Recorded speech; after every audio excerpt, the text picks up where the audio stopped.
Hey y'all, how are you this evening? Hope you had a great day. So I did a poll earlier today about leftovers, and so y'all gave me some good comments, and I think I agree with what my daughter put on there. It said it depends on what the leftover is. So I love to create, it's kind of my art form that I do. So I like to take leftovers and create something new, with some exceptions. If it's meat, just like not in a sauce or in a casserole or anything, but I've grilled something or I've cooked something in the smoke or whatever, I eat that cold the next day. I do not like reheated meat leftovers. Well, with the exception of maybe like a Boston butt that I smoked for barbecue. Well, then it would have sauce. Well, unless it was dry rub. Anyway, we can debate this back and forth. However, I like to create, so that's what I'm doing tonight. I had bought some scalloped potato rounds from Sam's Club. If you have a membership, you've never tried them, they're really good. My husband likes them. Sometimes when I do my spicy sweet potatoes, I'll give him one of these and I'll have the spicy sweet potatoes.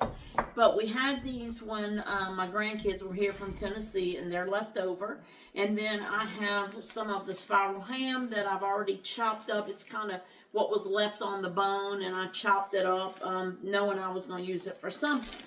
So I'm going to just kind of mix those together, and I'm going to top them just with some crispy onions. And I'm going to bake that on 350 until it's warm, I don't know, 35 minutes maybe. And while that's doing, I'm just going to fry some cabbage with some onions and just like some of the real salt seasoning, salt and pepper. That's it.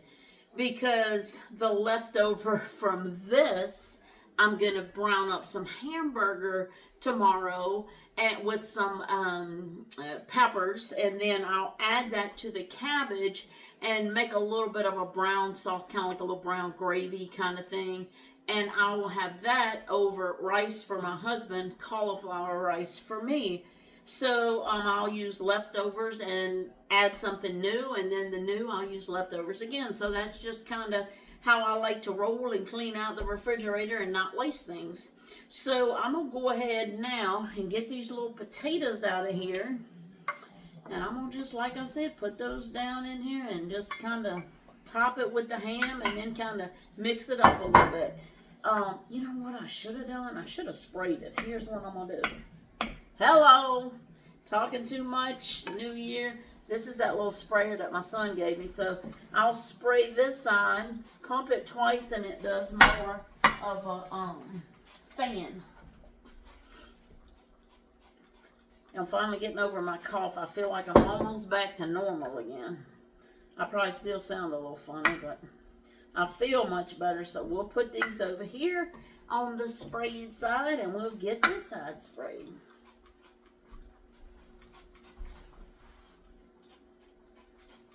Alright. Now maybe they won't stick so bad. Or maybe they will. We're going to find out. Alright.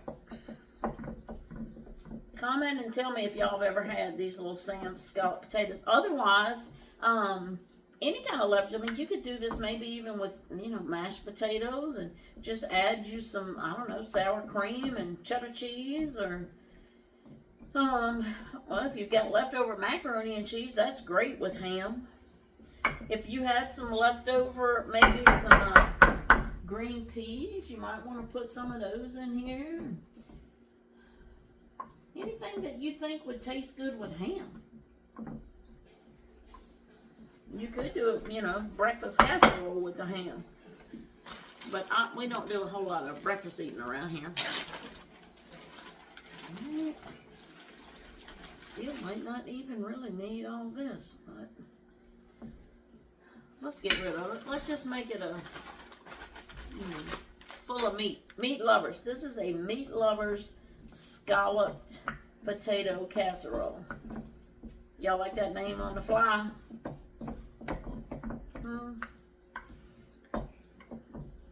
Name things that makes them taste better. Makes it unique. Makes it stand out. And if everybody liked it, then it's already got a name. I didn't like the chopping part. I'm mixing it I know, yes, I'm getting the oil off the bottom of the pan. We'll deal with it. Sometimes you just gotta go with your gut. And this is what my gut said. Mix it up. Now, what I think I'm gonna do too, just to make it a little more like creamy, I'm gonna reach here in my fridge and I am going to get out my heavy whipping cream because I don't use much of that and I have a lot left from the holiday and I need to use it up anyway. So you could look, you wanted to maybe mix this with some, oh, you know what I ought to use on this? I think I am. I'm gonna just drizzle a little bit of this on here. Not too much.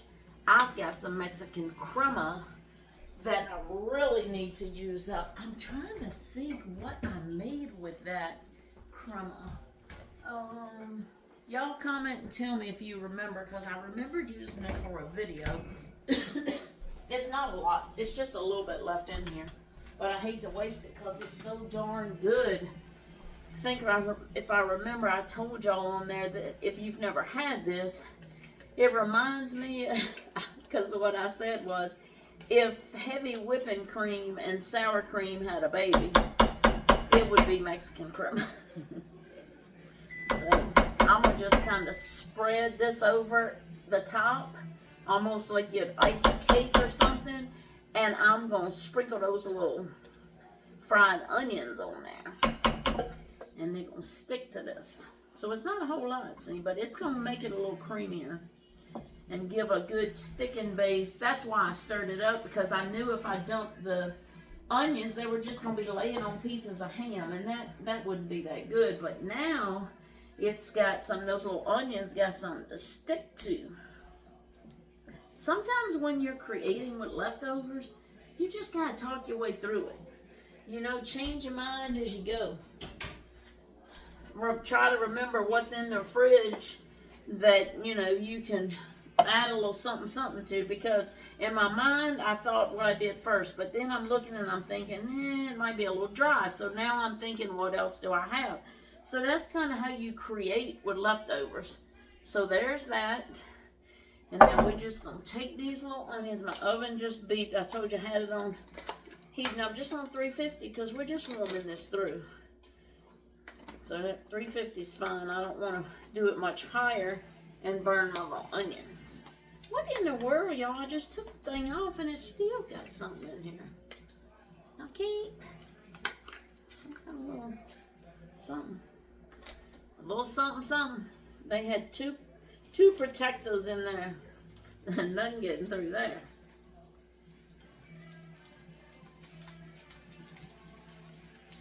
I haven't used this brand. What is this? Dutch style crispy onions. I think I got this.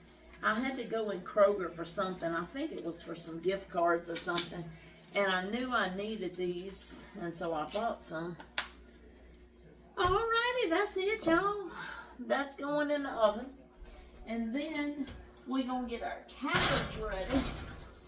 And the cabbage, I'm going to just, let me set this timer real quick. And the cabbage, I'm just going to fry it up, probably with some bacon grease. That's just the way I like it.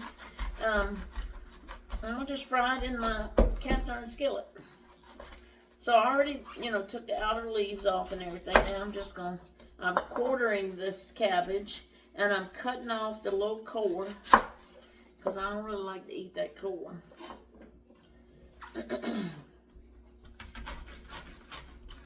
Cabbage is a hard vegetable, isn't it? Even with a sharp knife. I should have got my meat chopper out, but I didn't. So we're going with this. Just be careful, and don't cut yourself if you're doing it this way. Because with these hard vegetables like this, or your hard squashes and sweet potatoes and stuff, it's easy to cut yourself. I'm saying that from experience, folks. And then all I do is I just go through and cut this up. So, yeah, got a little bad spot on it. No, nothing got to be perfect here. So what we'll do with this, because it's a lot, you know, in your pan, but it cooks down so much, kind of like spinach. We'll put a little bit in, let that cook down a little bit. I'll just kind of keep adding it in a little handful until it's kind of cooked down. When I cook this, I'll cook it on somewhere around medium. And I'll just cook it till it's wilted pretty good. And I feel like it's the kind of, you know, texture I like. I don't want it completely mushy. But I do want it cooked. I don't want it like a stir fry so much. I kind of want it in between cooked to death and stir fry. And with this, I'm going to just not cut these dice. I basically quartered this half. So, eighth. Oh, y'all. I don't know.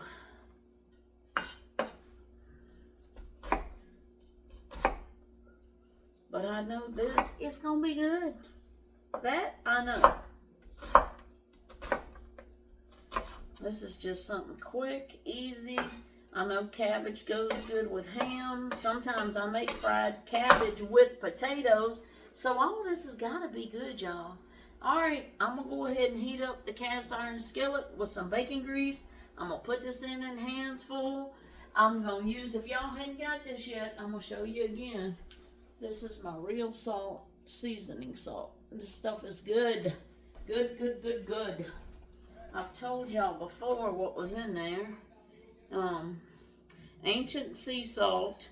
Everything's organic. The garlic, onion, coriander, mustard, celery, black pepper, paprika, turmeric, and parsley. This stuff is good. Delicious. And you ain't got none of the preservatives, none of the MSG, none of that mess. Just real good for you spices. Get you some, y'all. Anyway, let me just see if I can pause you instead of stopping you. We're going to get this cooking, and we're going to come back. We're going to taste it up. All right, so if y'all can see, I've got about 14 minutes. It was 15 minutes when I put my cabbage in. And it's kind of filled up in this big pan. And then I got the rest here. So as it cooks down a little bit, I'll just take my little spatula and kind of wiggle it around and flip it a little bit. A couple times. I don't want to cook it too much. Just a little, and then I'll just keep adding handsful in. Once I get it all in here and it's all fitting in the pan, then I'm going to just season it the way I feel like I've got enough of my this and my black pepper. And then as it cooks, I'm going to put a lid on it. I've got a lid over here. I'm going to put a lid on it. I'm going to flip it every now and then. I've got probably 2 tablespoons of bacon grease in here. If it starts to look dry or it starts to get too dark and burned, I've got some chicken broth on hand. I'll add a little chicken broth to it, put the lid back on, and that helps to steam it a little bit. I don't really like to boil my cabbage. I feel like all the flavor ends up in the water and you don't get full flavor. Where with this, you're getting all of the flavor of the cabbage. But anyway, we'll be back. Okay, so I've added all the cabbage. It's cooked down some. I did go ahead and add some chicken broth in here. I just poured some till I thought it was good. And then I put my seasoning on. Now that it has cooked down some, it's probably been cooking for about 10 minutes, okay? So what I'm going to do now, and there's still quite a bit of moisture, I'll gradually add more chicken broth as I see it kind of drying out. But I want it to caramelize a little bit. But for right now, I still want it juicy. I'm putting my onions on. You don't put your onions on when you put your cabbage on, because onions, especially these are the Vidalia onions, and they have sugars in them. So if you put the onions in, it's going to make it want to burn, get too brown. So I put those in once my cabbage is kind of going a little bit. So I'm going to go ahead and put the top back on and let this cook a little bit, 3-4 minutes, and probably about 3 minutes, and then I'll keep flipping it. I just keep going in here and flipping and going in and flipping. So I'll get that done till it's cooked down. Then I'll take the lid off. Once I feel like it's cooked about as tender as I want to kind of get it close, I'm going to take the lid off. I'm going to turn my heat up just a little bit, and that's when I'm going to start cooking it and get that liquid out and flip it some more and kind of brown it up and caramelize it up. Okay, I'm trying to show y'all where I'm at now. I don't know if y'all can't see all the way over here, can you? Well, it is starting to kind of brown up, what I call caramelize.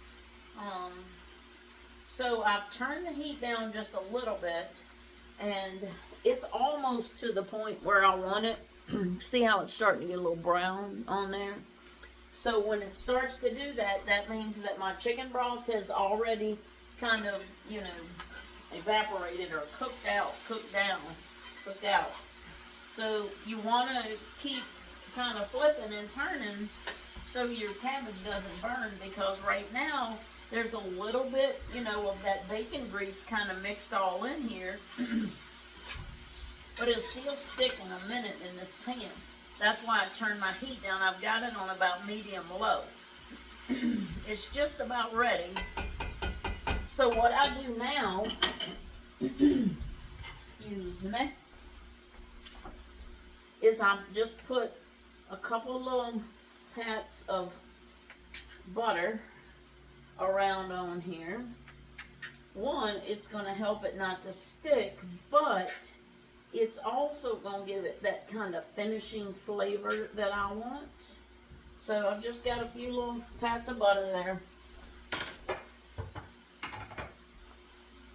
And now that butter starts to melt through there, I'm going to probably turn it maybe one more time, and that's going to be it.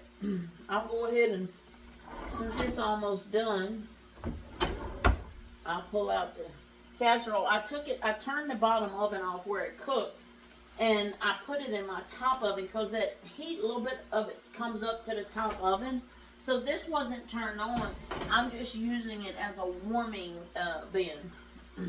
So there's our little ham and scalloped potato casserole. And I'm going to probably, since I've kind of got that onion flavor going on, just to give it a little bit of color, when I plate it up, I'm going to probably just sprinkle a little bit of chives over the top. Or if you got a little parsley or whatever you got, just to give it a little bit of pop, a little bit of color. Anyway, we'll come back once this is done and I'll plate up. Okay, the cabbage is done. I'm going to try to, this pan's heavy as heck, y'all. I'm going to try to bring it over here. So that's kind of how I like my cabbage. See, it's still got some green. It's not cooked to death, but it's got a little caramelized pieces in there. So anyway, that's the way she's supposed to look around that plate. Look us. All right, the finished product, y'all. So we've got our scalloped potatoes and ham, our cabbage, and I just put a few little tomatoes on there for some color. And my husband still doesn't have a whole big appetite from when he didn't feel good, so we're probably not going to video tonight. We'll get back on it, y'all, once we're kind of back to normal. But I'm going to give it a taste. I'm going to let y'all know what the leftovers are.